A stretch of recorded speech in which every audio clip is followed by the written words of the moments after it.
오늘 유다서에 있는 말씀 통해서 하나님의 백성들을 이렇게 사랑한다, 이렇게 살아간다 이런 주제로 잠시 말씀을 나누도록 하겠습니다.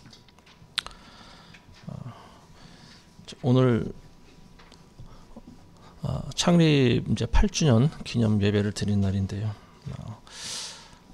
2016년도 6월 27일 날로 기억이 됩니다. 그날 저희 아파트에서 저희 집사람하고 저하고 그리고 또 지인들과 함께 에베네셀 교회에 첫 발을 내디뎠는데요. 벌써 7년이 지나가고 이제 올해 8년째를 맞이하게 됐습니다. 처음부터 같이 해주신 분도 이 자리에 계시고 또 나중에 오신 분들이 물론 대부분이지만 7년간은 이제 짧은 세월이면 짧은 세월인데요. 길다면 길고요. 되돌아봤을 때 기쁜 일도 있었지만 저희에게는 기쁨보다는 사실 좀 슬픈 일들이 더 많이 있지 않았나 그런 생각이 좀 듭니다. 지난주에 기도하는데 하나님이 그런 마음 주신 것 같아요. 7년간의 사역을 이제 접고 새 출발을 해야 된다 그런 마음을 주신 것 같습니다. 8년째부터는 이제 그래서 해외 선교 사역에 더 집중을 해야 되지 않겠나 이런 마음이 듭니다. 8이라고 하는 숫자가 성경에서 가끔 나오는데요. 어린아이가 태어나면은 8일째 되는 날 할례를 줍니다. 왜 하필 8일째 되는 날 할례를 줄까? 8이라고 하는 숫자가 이제 새로운 시작을 알리는 그런 숫자라고 하는 거죠. 그래서 하나님께서는 또 창세기에 보면은 노아 방주 안에 8명의 사람이 들어가게 하시고 8명의 사람을 통해서 새 인류를 번성하게 하신 또 그런 의미가 담겨 있죠. 그런가 하면은 예수님의 이름값을 전부 게마트리아 방식으로 더하면은 888이라고 하는 숫자가 나오는 거. 그러니까 8이라고 하는 숫자가 새로운 시작을 알리는 그런 전환의 의미를 나타내는 숫자다. 그래서 이제 기도하면서 이제 그런 마음을 받았는데요. 이제 우리 교회도 기존의 목회 방식을 벗어나서 좀 패러다임을 바꿔야 될 때가 아닌가 그런 생각이 듭니다. 그래서 우리 영상에도 이제 같이 보셨지만 가난한 자들에게 빵을 나눠주고 말씀에 굶주려 있는 자들에게 복음을 전해야 되겠다라고 하는 생각이 듭니다. 그래서 이제 오늘부터는 주보에도 이미 전부 바꿨습니다. 우리 교회의 이름 정식 명칭을 기존에는 에베네셀 그냥 교회라고 했는데 이제부터는 선교교회 정식 명칭은 에베네셀 선교교회입니다. 에베네셀 미션 처치입니다. 뭐 좀 줄여서 에베네셀 선교회라고도 불러도 상관없고요.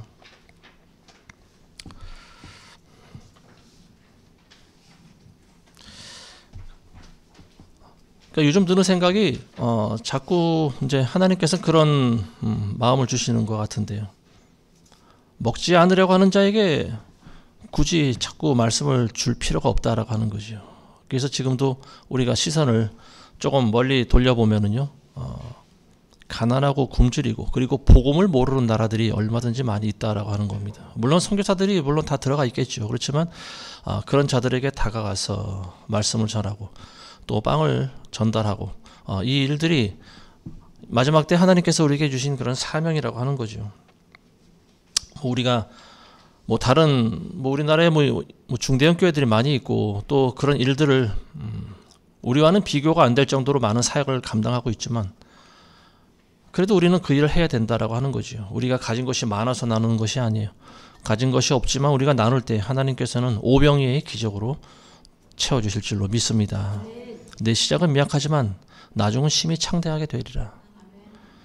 지금도 활발히 선교하고 있는 사람들 가운데 보면은 우리 교회 그런 과정을 전부 다 겪으신 그런 분들이 많이 있습니다. 내가 가진 것이 없지만 자꾸 미약한 것을 남과 나눌 때 그것이 오병이어처럼 갑절이 되고 네곱절이 되고 여덟곱절이 되고 이 오병이어로 결국 5,000명 수만 명을 먹이는 그런 기적이 성경에 기록되어 있습니다. 우리 교회라고 그렇게 하지 말라는 법은 없겠죠. 그래서 이제 이후로는 우리 에베네셀 선교회 그리고 이름이 보여주듯이 우리 교회는 선교에 이제 모든 것을 집중하는 그런 교회라는 사실을 여러분들이 좀 유념해 주시길 바라겠습니다. 그냥 일반적인 에베네셀 교회였을 때는 많은 것들을 이제 교회가 가지고 있는 그런 기능을 사실은 보여줘야 되는 거죠. 교회 기능 가운데는 예배 기능이 있고 또 구제와 선교와 복음 전파와 뭐 여러 가지 있는데 특히 많은 분들이 그동안 저희 교회 오셔서 좀 부족함을 느끼고 가신 부분들이 이제 그겁니다. 어린 자녀들이 있는 경우에 교회 학교가 없다라고 하는 거죠. 저희도 이제 초기에 그런 것도 생각을 해봤어요. 아이들을 위한 어떤 시스템과 뭐 이제 단계별로 또 유초등부부터 이제 청년부까지 어떤 그런 걸 해보려고 했어요. 근데 번번이 실패를 했습니다. 제가 부족해서 그랬는지 하나님께서는 그걸 허용하지 않으시고요. 그리고 결국은 지금까지 오게 된 거예요. 그래서 지금 오면서 저희가 드는 생각이 그겁니다. 우리가 7년 동안 항상 끊임없이 생각하고 묵상하고 고민했던 부분이 뭐냐. 하나님께서 그러니까 과연 어떻게 하는 것이 하나님께서 가장 기뻐하시는 사역을 하는 일일까. 여기에 저희는 항상 초점이 맞춰져 있습니다. 그러다 보니까 이것이 우리의 생각과 바람과 계획대로 되는 것이 아니라고 하는 것을 이제 깨닫고요. 그래서 결국은 에베네셀 교회 중대형 교회에서 보여주고 있는 부분과 같이 모든 것이 다 갖춰져 있는 그런 교회가 아니고 우리는 선교에 포커스가 맺혀져 있는 그런 교회가 되어지 않을까 그런 생각을 하게 됐습니다. 그러니까 답이 없는 거예요. 저희가 목회를 하다 보니까 모든 사람들의 모든 교인들의 비율을 다 맞출 수도 없고 그리고 대형 교회에서 보여주고 있는 것 같은 조직을 갖출 수도 없고 우리가 할 수 있는 부분이 무엇일까? 가난한 자들에게 가서 빵과 복음을 전하는 일밖에 없다. 그래서 우리는 그 일을 하려고 합니다. 그래서 여러분들도 우리 교회 그런 취지에 좀 적극적으로 같이 동참해 주시고 기도해 주시기를 부탁드리겠습니다. 뭐 큰 교회는 큰 교회대로 또 적으면 적은 대로 작은 교회는 나름대로 열매를 맺지 않겠습니까? 그래서 우리가 하나님 말씀에 순종하고 열매 맺으면 되는 거죠. 우리가 어떤 꼭 남과 비교해서 우리는 이렇게 위대한 사역을 해, 우리는 이런 큰 사역을 해. 이것은 이제 인간의 기준인 것 같고요. 하나님께서 평가하시는 기준은 또 달리 있다고 봅니다. 자, 이제 오늘 말씀 유다서에 있는 말씀을 본문 삼아서 말씀을 전하려고 합니다. 오늘 설교가 제목이 이제 하나님의 백성들, 하나님이 사랑하시는 백성들이 어떻게 살아가는가에 대한 그런 문제인데요. 참 이 주제가 굉장히 광범위하면서 그렇지만 또 굉장히 중요한 주제입니다. 자, 여기에 대해서 사도 유다가 이제 이렇게 말하는데요. 첫 번째는 20절에 보시면은요. 너희 사랑하는 자들아 너희의 지극히 거룩한 믿음 위에 너희 자신을 세우고 자, 첫 번째로는 지극히 거룩한 믿음 위에 너희를 세우라고 하는 겁니다. 우리가 믿는 믿음이라고 하는 것은 하나님의 아들 예수 그리스도를 믿는 믿음이죠. 그리고 그 믿음은 굉장히 거룩하고 복된 그런 믿음인 줄로 믿습니다. 우리 인간이 할 수 있는 가장 거룩한 행위가 뭐냐? 하나님을 경배하는 일입니다. 피조물인 우리 인간이 우리를 지으신 창조주 하나님께 경배하는 행위, 하나님께 예배하는 행위, 이것이야말로 가장 거룩한 행위라고 우리는 믿습니다. 하나님은 지금도 살아계시고 그리고 또 지극히 거룩하신 분으로 존재하고 계십니다. 하나님을 우리가 부를 때 삼위일체 하나님이라고 부르는데요. 하나님의 이름 앞에는 거룩하다라고 하는 그런 단어가 들어있죠. 거룩할 성자를 써서 하나님을 성부라고 부르고 또 예수 그리스도를 성자라고 부릅니다. 그리고 또 성령을 거룩하신 영이라고도 부르죠. 이처럼 예수님의 삼위일체 하나님의 앞에는 성자가 들어가 있습니다. 거룩하신 분이라고 하는 거죠. 우리 인간들만 하나님을 거룩하신 분이라고 부르냐 하면 그런 것은 아니에요. 사탄 마귀도 하나님을 거룩하신 분이라고 부릅니다. 예수님께서 제자들과 함께 거라사 지방으로 가셨을 때 제일 먼저 뛰어나온 존재가 하나 있었죠. 귀신 들린 사람이었습니다. 근데 이 사람이 멀리서 예수를 보고 달려와서 경배했다고 나와 있습니다. 먼저 무릎 꿇고 경배했다. 굉장히 놀라운 사실 아닙니까? 마귀도 하나님 아들을 알아본다라고 하는 거예요. 그래서 그분 앞에 달려와서 먼저 경배합니다. 그리고 소리를 지르면서 이렇게 이야기합니다. 지극히 높으신 하나님의 아들 예수시여. 예수님의 이름을 알고 있다라고 하는 거예요. 인간이 하나님을 몰라본다라고 하는 것은 마귀보다도 못한 겁니다. 마귀도 예수님을 알아보는 거예요. 그리고 그분 앞에 나와 경배하고 그리고 그분의 이름을 부릅니다. 지극히 높으신 하나님의 아들 예수시여. 야고보 사도도 그런 말하죠. 마귀들도 하나님을 알고 떤다고 나와 있습니다. 그러니까 하나님을 모르고 하나님 믿지도 않고 하나님께 경배하지도 않는 사람들 어떤 사람들일까요? 굉장히 마귀보다도 못한 존재들입니다. 그래서 우리가 인간으로 태어난 이상 우리는 하나님께 경배드리는 그 일이 우리의 존재 가치 중에 가장 첫 번째 일이 되어야 된다라고 하는 말입니다. 유다가 말하기를 너희가 가진 믿음이 지극히 거룩한 믿음이라고 그랬어요.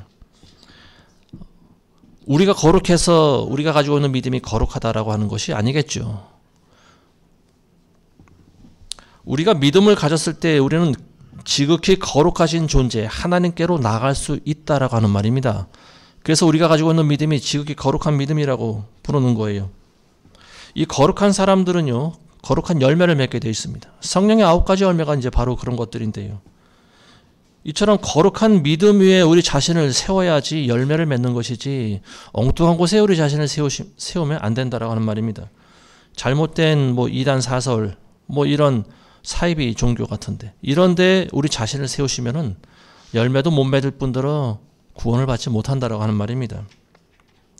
우리가 거룩한 믿음 위에 자신을 세우기 위해서는 오직 반석이신 예수 그리스도의 말씀 위에 저 여러분들을 세우시기를 주의 이름으로 축원합니다. 자, 두 번째로 유다는 성령 안에서 기도하라 이런 이야기를 하고 있습니다. 거룩한 백성들은 성령 안에서 기도하는 사람들이다. 우리가 기도할 때 보면은요, 단순히 우리의 바램만 고할 때가 많아요.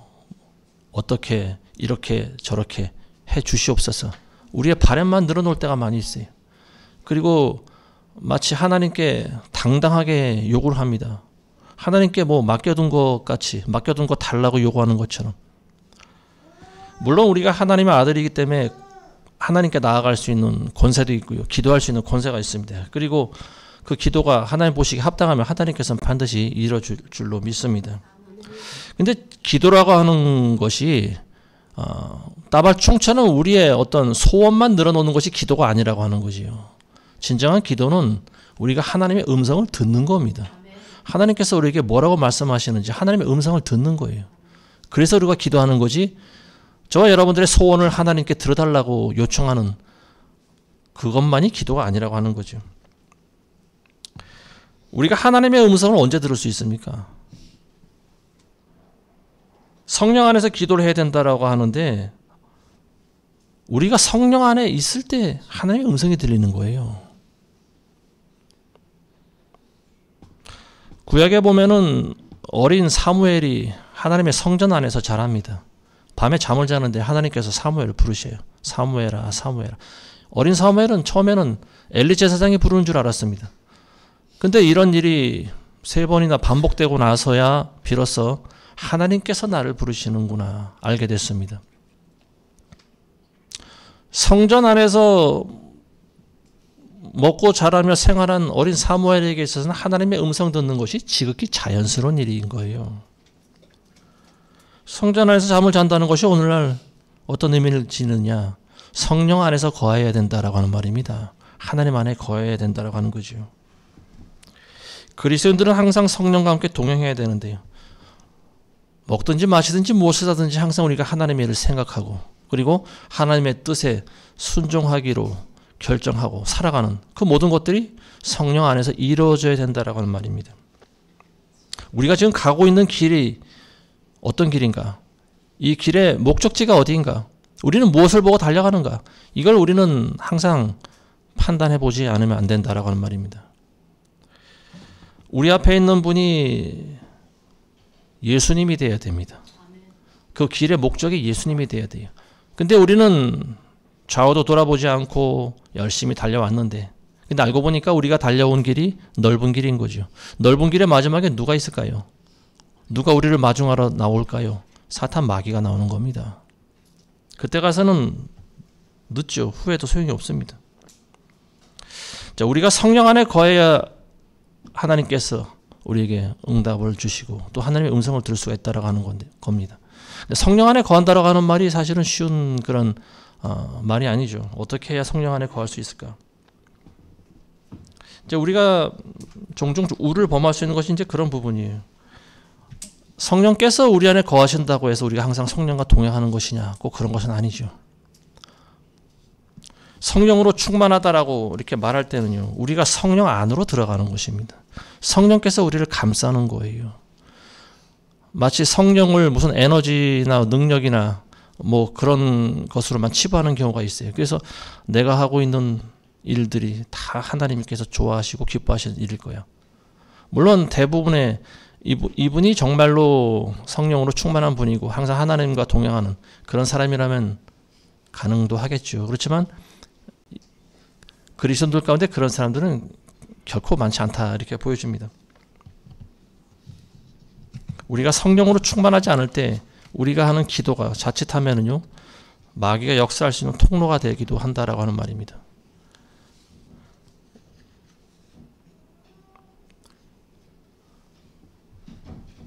이단의 교주가 되는 사람들이 있어요. 근데 이런 사람들이 보면은 하나님의 지시를 받았다. 내가 하나님의 음성을 들었다. 하나님과 지금 직통계시한다. 뭐 이런 사람들 대부분입니다. 근데 하나님께서 그렇게 말씀해 주는 경우가 굉장히 드물어요. 그래서 성령으로 충만하다고 하는 그런 것들이 어찌 보면은 위험한 결과를 초래할 수도 있습니다. 그래서 우리는 어떤 눈에 보이는 이적과 표적과 이런 것들을 추구하기 이전에 먼저 아까도 말씀드린 것과 같이 내가 가고 있는 이 길이 올바른 길인가? 성경적으로 바른 길인가? 좁은 길로 십자가를 지고 가는 길인가? 이거를 늘 확인해 봐야 됩니다. 성령 충만한 사람들은 거룩한 말과 거룩한 행동을 하죠. 그리고 하나님의 나라를 위해서 살아가죠. 그리고 오직 그의 나라와 그 의를 구하면서 살아갑니다. 세상 사람들은 무엇을 먹을까, 무엇을 마실까, 무엇을 입을까 이걸 걱정하면서 살아가죠. 그렇지만 우리는 그런 것들보다 먼저 하나님의 나라와 그의 의를 구하면서 살아가는 존재들이다라고 하는 거죠. 그리고 성령 충만한 사람들은 결코 독선적이지 않습니다. 많은 사람들이 독선적인 모습을 보이는 경우가 있어요. 나만이 옳다라고 하는 거죠. 근데 믿음에는 제가 늘 드리는 말씀이지만 독불장군이 없습니다. 우리는 항상 연약하고 부족한 존재예요. 언제든지 넘어질 수 있는 존재예요. 성령 충만한 사람은 겸손한 사람입니다. 자기가 잘났다고 날뛰는 사람이 아니에요. 성령 안에서 하나님께 기도하는 거 굉장히 중요합니다.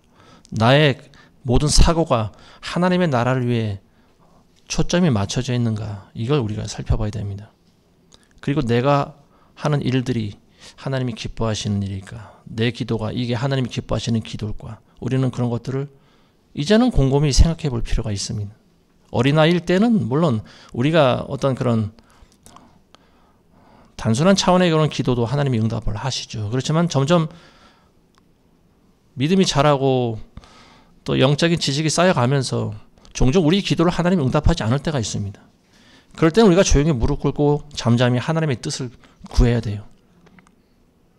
하나님의 음성이 들리지 않는다고 40일 금식 기도를 하고 어떤 자기 기도가 응답되지 않는다고 이런 것들은 좀 모난 행동이죠. 근데 이런 모난 행동들, 성령 충만한 사람들이 보여주는 모습은 바람직하지 않습니다.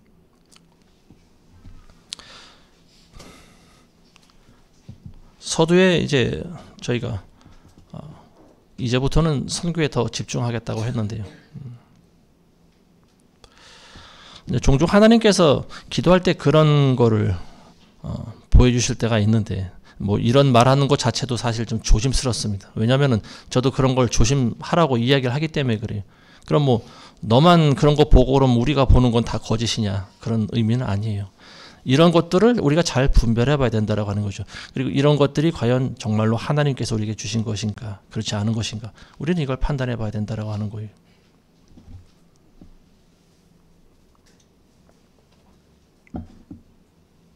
우리가 하나님의 뜻을 뜻과 그 의도를 파악하기라는 것은 굉장히 쉬운 일이 아닙니다.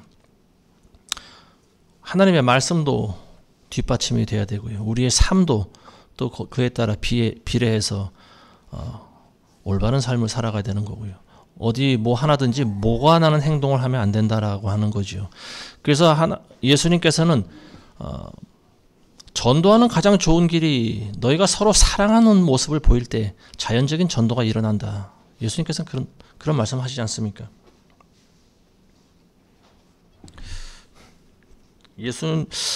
저희가 뉴질랜드에 있을 때 어떤 하나님의 저희 나름대로 이게 음성이라고 생각하고 한국을 왔는데요. 그때 보여주신 것이 몇 번 말씀드렸지만 황소가 양을 잡아먹는 그 모습을 보게 하셨죠. 그래서 우리는 그걸 나름대로 해석하기를 지금은 주의 종이라고 하는 사람들이 오히려 성도들을 잡아먹고 있는 그런 시대구나. 그러니까 교회 안에 잠자는 성도들이 많다라고 하는 거죠. 그래서 우리는 그걸 나름대로 해석하고 한국에 가서 잠자는 교회를 깨우기 위해서 달려왔죠. 그래서 목회를 해서 7년간 사역을 해왔습니다. 근데 이제 그 사역이 어느 정도 끝난 것 같아요. 그래서 저희가 그동안 WCC와 WEA 그리고 NCCK 이런 배도 집단들에 대한 그런 또 사실을 알리고 또 좌파 세력들이 또 흥성해서 어떤 대통령을 탄핵하고 또 북한과 손을 잡으려고 하는 이런 참 비현실적인 이런 상황들을 많이 알렸던 것 같습니다. 그래서 사람들이 많이 찾아오기도 하고 했었는데요. 7년이 지난 지금 어쨌든 저희는 지나온 사역을 되돌아보면서 많은 일들을 겪었습니다. 그걸 뭐 지금 이 시간에 다 말씀드릴 수는 없고요.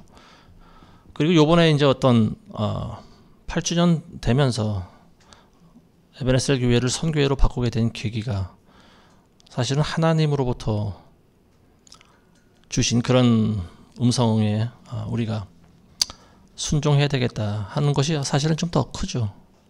이번에도 하나님께서 소를 보여주셨는데요. 어미소가 새끼에게 젖을 먹이는 장면을 보여주시더라고요. 근데 송아지는 보통 어미 개보다 좀 크지 않습니까? 덩치가. 갓 태어난 송아지도. 근데 제가 본 송아지는 강아지만 해요. 한 요만한 송아지가 어미 젖을 먹는데 젖을 먹질 않아요. 아무리 어미소가 젖을 갖다 들이밀어도 젖을 빨아먹지 않습니다. 그러니까 어미소는 마음이 안타깝고 굉장히 답답한 거죠.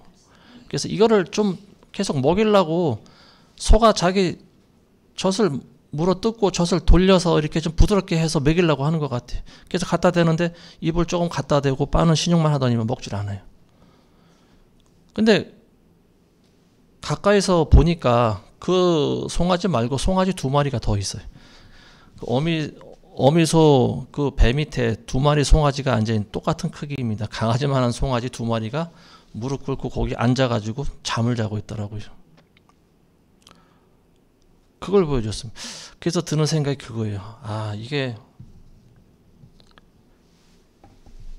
참 어미소는 새끼에게 어떻게 해서든지 살리기 위해서 먹여야 된다라고 하는 생각이 강하지 않습니까?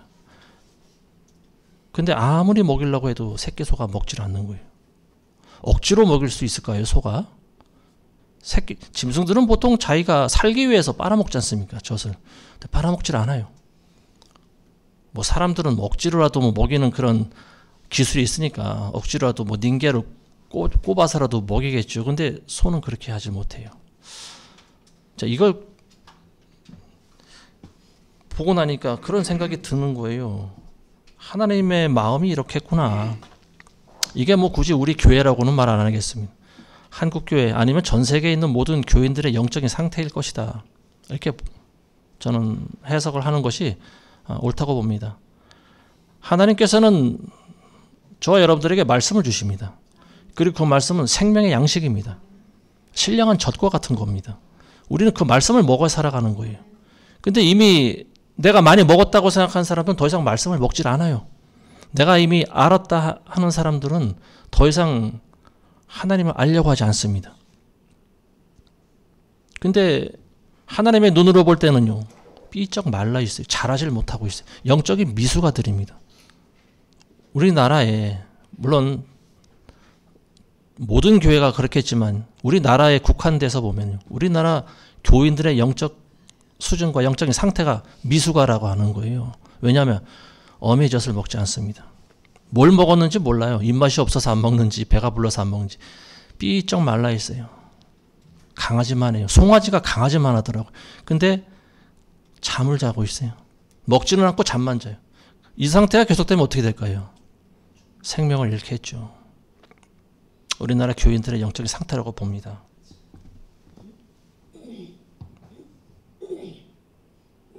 하나님의 말씀은 갈급한 자들이 먹게 돼 있어요. 배부른 자들은 먹지 않습니다. 그래서 예수님께서 심령이 가난한 자가 복이 있다고 그러신 거예요. 그들이 천국이 그들의 것이다. 의에 줄이고 목마른 자들에게 복이 있나니 그들이 배부를 것이며 먹으려고 들지 않는 데는 장사가 없어요. 아무리 먹이려고 해도 먹질 않습니다. 사도 바울도요, 전도여행 갔을 때 복음을 전하는데 유대인들이 듣질 않아요. 오히려 사도 바울을 반박하고 모독을 합니다. 그러니까 바울이 옷을 털면서 이렇게 이야기합니다. 너희의 피가 너희 머리로 돌아갈 것이요 나는 깨끗하니라. 그러나 이제부터는 내가 이방인들에게로 가리라. 이방인들에게로 가리라. 배부른 자들에게는 복음을 안 전하겠다라고 하는 말입니다. 이제 저희 교회도 창립 8년째가 되면서 사역의 전환을 하나님께서 명하시는 것 같아요. 저희는 그렇게 말씀을 받아들였습니다. 부디 여러분들이 기도하실 때 성령 안에서 기도하게 되시기를 바라겠습니다. 자, 세 번째입니다. 21절에 하나님의 사랑 안에서 자신들을 지키라고 하는 거죠. 남을 전도하기 전에 먼저 여러분들 자신을 잘 지키시기 바라겠습니다. 여러분들의 마음을 잘 지키셔야 돼요. 우리의 마음이 곧 생명이라고 잠언서에 나와 있지 않습니까? 지킬 만한 것보다 여러분들 마음을 지키시기 바랍니다. 우리의 마음은요, 아주 예민한 그런 마음밭을 가진 사람이 있어요. 조금만 이라도 상처를 받습니다. 그리고 아무것도 아닌 거 이래도 사람과 원수를 지고 다투기를 좋아하는 사람들이 있어요. 마음을 지켜야 되는 거예요. 하나님은 곧 사랑이시라고 성경은 나와 있지 않습니까? 하나님의 사랑 안에서 우리 자신들을 지켜야 된다. 어떻게 우리가 하나님의 사랑 안에 거하는 것일까요? 우리가 잘 알듯이 요한일서 4장 15절에 보시면요, 누구든지 예수를 하나님의 아들이라고 시인하는 자는 하나님께서 그 사람 안에 거하고 그도 하나님 안에 거하느니라. 먼저는 우리가 예수 그리스도를 구세주로 시인하는 거죠. 그리고 그분의 말씀을 따라 살아가는 거고요. 자, 그리고 두 번째는 예수 그리스도의 계명을 잘 지키며 살아가는 것이다. 요한복음 15장 10절에 내가 나의 아버지 계명을 지켜서 그분의 사랑 안에 거하는 것 같이 너희도 나의 계명들을 지키면 나의 사랑 안에 거하리라. 예수님의 계명을 지키면서 살아가는 것이 하나님의 사랑 안에 거하는 것이라고 그랬어요. 예수님과 성부 하나님과 성령님은 삼위일체 하나님이시죠. 똑같은 분이십니다. 우리가 하나님의 사랑 안에 거할 때 예수님의 말씀을 지키면 하나님의 그 사랑 안에 거하는 거예요. 사도행전 1장 8장에 보면 성령이 임하면 권능이 임하고 그리고 너희는 땅끝까지 내 증인이 되리라. 성령이 임하면 권능이 임하고 권능이 임하면 땅끝까지 내 증인이 되라고 하는 거예요. 이게 하나님의 사랑 안에 거하는 거예요. 마태복음 28장에도 보면 예수님께서 그러므로 너희는 가서 모든 민족을 제자 삼아 아버지와 아들과 성령의 이름으로 세례를 주고 내가 너희에게 명령한 모든 것들을 가르치고 지키게 하라. 이것이 하나님의 뜻인 거예요. 저와 여러분들은 그런 일을 해야 됩니다. 하나님의 사랑은요, 복음 전파 그리고 구제, 선교 이런 것들을 통해서 나타나게 되어 있죠. 그런데 이제 이런 것들을 실행하는 과정에서 우리에게 주시는 말씀이 유념하라고 하신 말씀이 있어요. 이게 뭐냐면 유다서 1장 22절에서 23절에 있는 말씀입니다. 어떤 자를 동정하되 차이를 두어 하라 이렇게 나와 있어요. 그리고 다른 자들을 불 속에서 끌어내어 두려움으로 구원하라. 우리가 구제하거나 선교할 때 차이를 두라고 하는 말이, 우리가 좀 많이 듣는 말 중에 하나가 뭡니까? 차별을 금지해야 된다라고 그러지 않습니까? 근데 성경은요, 차이를 두라고 하는 거예요. 어떤 사람은 배가 고픈 사람도 있고 어떤 사람은 배가 고프지 않은 사람도 있어요. 그럼 두 사람에게 똑같이 차등 없이 대하면은 그게 공정한 걸까요? 그렇지가 않은 거겠죠. 배고픈 자에게 더 많이 주고 배부른 자에게는 적게 주는 거죠. 차등을 두어서 구제하는 거예요. 구제할 때도. 사람들마다 전부 처지와 환경이 다 달라요. 동정을 베풀 때도 마찬가지예요. 하나님께서 모든 사람들을 다 사랑하시죠. 그렇지만 균등하게 차등 없이 사랑하시는 건 아닙니다. 하나님이 분명히 더 사랑하시는 사람이 있어요. 성경에 보면은 하나님께서 특별히 사랑하시는 사람들이 있죠. 모세라든지 다니엘이라든지 욥이라든지 사도 바울이라든지 뭐 이런 사람들, 하나님께서 특별히 사랑하는 사람들 아닙니까? 차등이 없으면 공평할 것 같지만 사실은 정반대예요. 차등 없는 세상은요, 그거는 끔찍한 지옥이 되는 거예요. 1등하는 애들하고 꼴찌하는 애들하고 똑같이 차등 없이 선생님이 가르치면 어떻게 될까요? 둘 다 괴로운 거예요. 거기에 맞춘 교육을 실시해야 되는 거죠. 하나님께서는 창조하실 때부터 차등을 두셔서 창조했다라고 하는 사실을 여러분들 아셔야 됩니다. 가장 좋은 예가 사람을 창조하실 때도 남자와 여자로 만드셨지 않습니까? 근데 남자는 힘이 세죠, 여자보다. 그리고 여자는 남자가 못하는 아이를 낳고 기르는 일을 합니다. 이게 역할이 다른 거죠. 거의 모든 짐승들이 그래요. 수컷이 더 힘이 셉니다. 그래서 남자들은 사냥을 하죠. 그리고 전쟁터 나갑니다. 근데 여자가 집에서 애를 낳고 밥을 하고 가정을 돌보는데, 근데 이것이 잘못된 것이냐? 그런 것이 아니라고 하는 거죠. 근데 요즘 시대에는요, 남자들이 하는 일을 하려고 합니다. 이것이 좀 이상한 거예요. 영국의 한 TV 프로에 그런 게 나온 걸 봤습니다. 영국의 이제 한 대학 교수하고 아나운서가 둘이 이야기를 하는데, 그 아나운서가 보니까 페미니즘에 대해서 이야기를 하더라고요. 그래서 영국에 있는 모든 남자와 여자들의 월급을 분석을 해봤는데, 남자들이 여자보다 약 10%가량이 더 높다라고 하는 거죠. 그래서 이게 합당한 일이냐, 이게 과연 정상이냐, 뭐 이렇게 이야기를 하는 걸 들은 적이 있습니다. 그러니까 이제 거기 패널로 나왔던 교수가 하는 얘기가, 그렇게 단순한 수치로만 이걸 계산하면 안 된다. 여기에는 굉장히 복잡한 이유가 있고, 뭐 이런저런 이야기를 합니다. 근데 이제 이 아나운서가 아마 페미니즘이었던 것 같아요. 그러니까 자기가 생각할 때는 이것은 좀 부당하다라고 하는 거죠. 계속적으로 자기가 하고 싶은 말만 합니다. 그러면서 여자들은 뭐 대통령이 되면 안 되고 최상류층이 되면 안 되느냐, 남자만 그런 일을 해야 되느냐, 뭐 이렇게 또 이야기를 하고 있지 않습니까? 그러니까 성경을 모르는 사람들이 이런 이야기를 합니다. 하나님께서도 차등을 두어서 모든 생물들을 창조하셨다. 남자의 역할이 다르고 여자의 역할이 다른 거지요. 저는 요즘 심히 우려되는 게 있습니다. 저도 군대를 나왔지만 요즘 군인들의 수가 점점 줄어가고 있는 거 여러분들 아십니까? 60만 대군이라고 자랑하던 때는 이미 지나간 것 같아요. 정부에서는 군인들의 수를 줄여야 된다고 이야기하고 있죠. 근데 언제부턴가 이렇게 보다 보니까요, 여군들이 점점 많아지는 거예요. 제가 군대 다닐 때만 해도 여자 군인은 한 명도 보질 못했습니다. 길거리에서.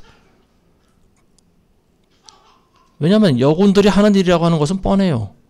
행정일 정도밖에 없습니다. 그리고 간호사, 행정일. 근데 지금은 여군들이 무슨 중대장도 하고 남자 병사들도 막 기합도 주고 막 그러더라고요. 요즘 보니까. 할 수 있다는 거지, 여자도. 남자처럼. 여자의 능력이 과연 남자를 뛰어넘을까? 물론 개인적으로 그런 사람들도 있겠죠. 그렇지만 대다수의 경우는 그렇지 못합니다. 여자는 남자보다 일단은 힘이 약해요. 그리고 여자가 하는 일이 있고 남자가 하는 일이 있고 달라요. 그걸 똑같이 하겠다고 하는 거예요. 지금 페미니즘이 주장하는 게 바로 그런 것들이죠. 근데 우리나라 지금 여군들의 수가 얼마나 되는지 모르는데 굉장히 많아지고 있는 것 같습니다. 부사관 학교에 보니까 여자들의 비중이 점점 말도 안 되게 높아지고 있는 것 같아요. 그러면서 남자들 받는 월급을 다 받으려고 하는 거죠. 지금 우리나라 상황이 어떤지를 뭐 아시는 분은 아시겠지만 굉장히 좀 위험한 상황 아니겠습니까? 얼마 전에 러시아의 푸틴이 북한을 방문했었죠. 그래서 동맹 계약을 맺고 갔는데 많은 사람들이 분석하기를 이제 과거에 구소련의 그 동맹이 다시 부활한 것이다. 그러니까 공산당끼리의 혈맹 관계가 지금 다시 부활한 것이다. 지금 이렇게 해석을 하고 있습니다. 그래서 우리나라도 좀 핵으로 무장을 해야 된다. 뭐 이런 소리가 나오고 있는데요. 이런 가운데 지금 우리는 군인들의 수를 줄이고 그리고 그나마 있는 군인들의 비율도 여자들로 채우려고 하고 다 죽자고 하는 것이 아닌가 뭐 그런 생각이 듭니다. 우리가 전쟁이 났다고 했을 때 여자들에게 총 주고 나와서 싸우러 가려면 싸울 만한 그런 여군들이 과연 얼마나 될까? 저는 그런 생각도 해봅니다. 다 도망가지 않을까? 다 도망가지 않고 나가서 싸울 수 있는 그런 여군들이 얼마나 될까? 여자들이 도망가는 게 저는 당연하다고 봅니다. 왜냐하면 하나님께서 그렇게 만드셨기 때문에 그래요. 여자들은 싸우라고 만들어진 존재가 아닙니다. 여자들은 남자를 사랑하고 남편의 애를 낳아서 기르고 가정을 유지하는 거, 이게 여자들이 할 일이에요. 그런데 차등 없이 여자도 차별 없이 대우해달라. 그래서 지금 차별 뭐 금지법 같은 걸 지금 만들려고 하는데 이 차별 금지를 가장 내세우고 주장한 사람들이 누구냐? 공산주의자들입니다. 공산주의자. 모든 것을, 모든 생산을 인민들과 똑같이 나누자고 하는 거예요. 그런데 가장 차별 많이 하는 사회가 어디예요? 공산사회죠. 김정은이만 보면 알지 않습니까? 돼지같이 배가 부를 때까지 계속 살이 찌는데 인민들은 먹을 게 없어 굶어 죽고, 가장 차별화가 심한 사회가 바로 공산주의 사회예요. 하나님께서도 차등을 두신다고 하는 사실을 여러분들 아시기 바랍니다. 에서는 미워하시고 야곱은 사랑하셨다고 나와 있습니다. 하나님께서는요, 잘하는 자에게는 해와 같은 영광을 상급으로 주십니다. 그리고 또 그 다음에는 달과 같은 영광을 주시고, 그리고 별과 같은 영광을 또 주십니다. 이게 전부 차등의 하나님이라고 하는 거죠. 자, 23절에 보시면은 그리고 또 두려움으로 구원하되, 자, 불 속에서 끌어내어 두려움으로 구원하라고 하는 말이 있어요. 자, 불 속에서 끌어내라고 하는 말이 뭘까요? 이 사람을 그대로 두면 지옥불에 들어간다라고 한 말이죠. 그러니까 그들을 건져내야 되는데, 그들을 건지기 위해서는 두려움으로 건져야 된다. 두려움이 하나의 도구가 될 수 있다라고 하는 거죠. 그러니까 그런 자들에게 두려움을 심어주라고 하는 거예요. 하나님의 말씀을 전할 때 지옥불에 있는 자들에게 하나님은 사랑이십니다. 하나님은 당신이 하는 모든 일을 다 용납하시고, 뭐 이렇게 어린아이 달래듯이 하는 그런 복음은 그들에게 진정한 복음이 될 수 없어요. 당신이 그 자리에서 당신의 삶을 변화시키지 않으면 당신은 영원한 지옥불에 들어가게 되어 있습니다. 그리고 그 지옥불은 영원히 꺼지지 않고 그곳에서는 벌레도 죽지 않습니다. 한 번 들어가면 당신은 영원히 나올 수가 없습니다. 무시무시한 그 지옥의 두려움에 대해서 알게 해줘야 되는 거예요. 이게 그 사람에게는 복음이 되는 겁니다. 그 사람이 돌이킬 때. 지옥이 좋은 곳이라면 뭐 우리가 굳이 전도를 안 해도 되는 거죠. 그렇지만 지옥은 상상을 초월하는 곳입니다. 한번 떨어지면 영원히 헤어나올 수 없는 곳이 바로 지옥이라고 하는 거죠. 자, 그리고 육신으로 더럽혀진 그 옷조차도 증오하라. 불 속에 들어가 있는 사람, 그러니까 지옥불에 들어갈 사람은 죄악에 쩔어 살아가야겠죠. 그러니까 그 사람들에게는 다시는 죄를 짓지 않도록 철저한 그런 어떤 자기 절제와 부인이 필요하다라고 하는 것을 이제 가르치라고 하는 거예요. 회개한 사람은 과거의 죄와 결별한 사람입니다. 완전히 삶을 바꾸는 거죠. 죄는 어떤 모양이라도 본받지 말라고 나와 있지 않습니까? 여전히 술을 마셔대고 담배를 펴대고 또 가끔 마약도 하고 동성애도 용인하고 헌전동거도 해도 좋다. 이게 뭡니까? 이게 전부. 미국에 있는 어느 교인이 그런 걸 봤어요. 자기 자녀가 딸인데 남자친구 집에 가서 자고 오더라고요, 보니까. 근데 부모가 그걸 제재를 안 하는 거예요. 왜냐하면 그 나라에서는 그게 당연한 거기 때문에 그래요. 그게 문화고 그게 습관이기 때문에 그래요.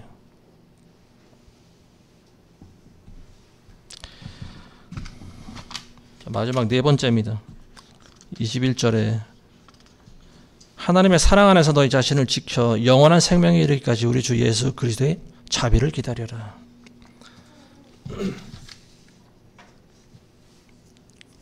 예수 그리스도의 자비를 기다리라고 하는 거죠. 우리는 신앙생활 하면서 하나님께 요구할 때가 많아요. 자기 권리를 주장할 때가 너무 많아요. 근데 잊지 말아야 될 것이 있어요. 그건 뭐냐면 여러분들이 영원토록 하나님의 자비를 구해야 되는 존재라고 하는 사실입니다. 하나님의 자비가 없으면 우리는 아무것도 아니에요. 사도 바울은 빌립보서에서 이렇게 이야기합니다. 내가 이미 이르렀다 함도 아니요 이미 온전해졌다 함도 아니라 다만 나는 붙잡으려고 쫓아갈 뿐이라. 나 역시 그것을 위해 예수께 붙잡혀 있노라. 이런 고백을 합니다. 내가 이미 잡은 게 아니라고 하는 거예요. 내가 이미 예수 그리스도를 붙잡은 게 아니라고 하는 거죠. 내가 예수님과 같은 그런 성화된 몸으로 변화돼서 내가 천국에 들어가 있는 것이 아니라고 하는 거죠. 우리 인간들은 죄인의 몸을 아직 그대로 입고 있습니다. 육신의 옷을 입고 있어요. 육신의 껍질을 벗는 날 그때서야 우리는 이제 영화로운 그런 상태가 되는 줄로 믿습니다. 아직 여러분들이 천국에 입성했다고 여기지 마시기 바랍니다. 그래서 우리가 그리스도의 자비를 구해야 되는 거예요. 왜냐하면 우리는 날마다 죄를 짓는 존재들 아닙니까? 생각으로 죄를 짓고 눈으로 죄를 짓고 손으로 죄를 짓고. 예수님의 자비하심이 없으면 천국 갈 수 있는 자들이 아무것도 없어요. 한 번의 그 구속 사건, 십자가의 사건을 우리가 믿는다고 해서 천국 갈 때까지 모든 것이 보장되어 있나 그런 것이 아니죠. 단지 갈 길이 열렸다고 하는 겁니다. 우리에게 한 번도 주어지지 않았던 천국 가는 그 길, 십자가의 길, 그 기회가 우리에게 주어졌다고 하는 거예요. 저 여러분들은 그 기회를 생명처럼 귀히 여기면서 살아가야 됩니다. 우리가 천국에 입성하는 날, 그때서야 비로소 아마 여러분들은 모든 것을 알게 될 겁니다. 지금 이 순간 신앙생활하는 모든 순간순간이 마귀의 공격을 받고 있어요. 여러분들 마음을 노력질합니다. 생각을 바꾸려고 노력하고 있어요. 자꾸만 다른 복음을 받아들이려고 하는 그런 마음 상태에 처해 있을 수가 있습니다. 그래서 여러분들은 항상 내가 선줄로 생각하지 마시고요. 언제든지 넘어질까 조심하는 낮은 곳에 처하는 사람들이 되시길 바라겠습니다. 제가 오늘 말씀 맺겠습니다. 유다서는 한 장으로 되어 있는데요. 가장 짧은 책 중에 하나인데요. 그만큼 여기서 주는 메시지는 명확합니다. 그게 바로 여러분들의 구원과 믿음을 위해서 끝까지 싸우라고 하는 거예요. 그리고 하나님과 예수 그리스도를 부인하는 그런 거짓 선지자들, 거짓 교사들, 이런 자들을 주의하라고 하는 거죠. 이런 자들은 옛날부터 정죄받기로 미리 정해진 자들이라고 나와 있어요. 우리 지난주에 나눴지 않습니까? 그리고 이런 사람들은 다른 육체를 따라가고 그리고 권위 있는 자들 비방하기를 두려워하지 않는 자들이라고 나와 있습니다. 이런 자들을 우리가 조심해야 된다라고 하는 거죠. 지금이 마지막 시대인 것이 확실한 것이 사람의 미혹이 너무나 많기 때문에 그래요. 얼마 전에 TV를 보니까 뉴스에 지난번에 대선에 나왔던 사람인데요. 허지성을 가진 사람이 나오더라고요. 아마 누군지 여러분도 알 겁니다. 근데 그 사람이 참 그 기괴한 행동을 하고 재미있는 말을 하고 사람들이 인기를 많이 얻었어요. 어떤 사람들은 그 사람을 대통령으로 뽑아야 된다라고 주장하는 사람들도 있습니다. 근데 지금은 좀 그 사람이 많이 간 것 같아요. 아마 자기가 하나님 정도쯤 되는 그런 인물로 아마 본인 스스로를 생각하고 있는 것 같습니다. 자기 고향에 큰 땅을 사서 엄청난 건물을 많이 쳐놓고 이제 궁전을 만들어놨죠. 무슨 아방궁 같이. 그 교주 노릇을 하고 있더라고요. 한 나라의 대통령이 되려고 했던 인물이 갑자기 교주로 탈바꿈한 걸 보면서 참 이건 또 뭐야 하는 생각이 좀 들더라고요. 자기가 헛신데 말씀 원자에다가 그리고 이 허자가요. 그 뭡니까? 사람인자 밑에 십자가가 있다는 거예요. 그러니까 십자가 위에 사람이 바로 자기라고 하는 거죠. 그러니까 자기가 하나님과 같이 높은 존재라고 하는 거예요. 근데 그런 되도 않는 소리에 또 현혹되는 사람이 있다라고 하는 거죠. 참 경제가 요즘 어렵다고 하는데 보면은 이 사람은 돈 버는 방법을 아는 사람인 것 같아요. 가장 돈 벌기 쉬운 방법 중에 하나가 뭐냐? 사람들을 두렵게 만드는 겁니다. 사람들에게 두려움을 심어주면 돼요. 코로나 때 우리가 한번 봤지 않습니까? 사람들은 죽음의 공포를 이기지 못해서 전부 다 몸에다 백신 주사를 맞아야 되는데 의사들은 돈을 많이 벌었겠죠. 두려움을 심어주면 사람들은 이성적인 판단을 하지 못합니다. 자, 이런데 참 말도 되지 않는데 그런 허씨한테 미혹되는 사람들, 이 사람들은 결국은 자기 욕심에 이끌려서 미혹되는 거다, 이렇게 성경은 말하고 있죠. 그래서 하나님께서 이런 자들을 지옥에 심판하는 것이 바로 하나님의 공의로우신 뜻이라고 하는 겁니다. 전쟁의 소식들이 들려오고 러시아하고 북한이 지금 손을 맞잡고 있는 이런 상황 가운데 우리나라도 핵을 준비하네 마네 하는 소리가 들리고, 멀지 않아 우리나라도 전쟁의 어떤 그런 소용돌이에 휘말리게 되지 않을까, 뭐 그런 생각도 듭니다. 그렇지만 여러분들은 겁내지 마시기 바랍니다. 여러분들이 예수 그리스도의 사랑 안에 거한다고 하면은요, 하나님께서 반드시 지키시리라고 믿습니다. 세상 돌아가는 걸 보면서 우리가 그걸 놓고 기도는 하지만 여러분들이 낙심하고 두려워하지 마시기 바랍니다. 예수님만 바라보시면 됩니다. 그분은 믿음의 창시자의 완성자라고 나와 있지 않습니까? 우리는 성령의 음성에 순종하면서 이 땅에서 남아있는 인생을 우리에게 주신 지상명령 과제, 선교를 위해서 더 매진하시는 여러분들 되시길 주님의 이름으로 축원합니다. 기도하겠습니다. 거룩하신 아버지 하나님, 오늘도 우리의 예배와 경배를 받아 주옵소서. 하나님, 마지막 때 미혹하는 세력들이 난무하는 이때에 오직 우리는 성령 안에서 기도하며 하나님의 음성을 듣기 원합니다. 아버지, 우리가 선줄로 알 때 넘어질까 조심할 수 있는 겸손한 그리스도인들이 다 되게 도와주옵소서. 특히 마지막 때 선교적인 사명을 우리가 더 올인할 수 있는 그런 우리 교회 되게 도와주시옵소서. 예수님의 이름으로 축복하고 기도합니다. 아멘.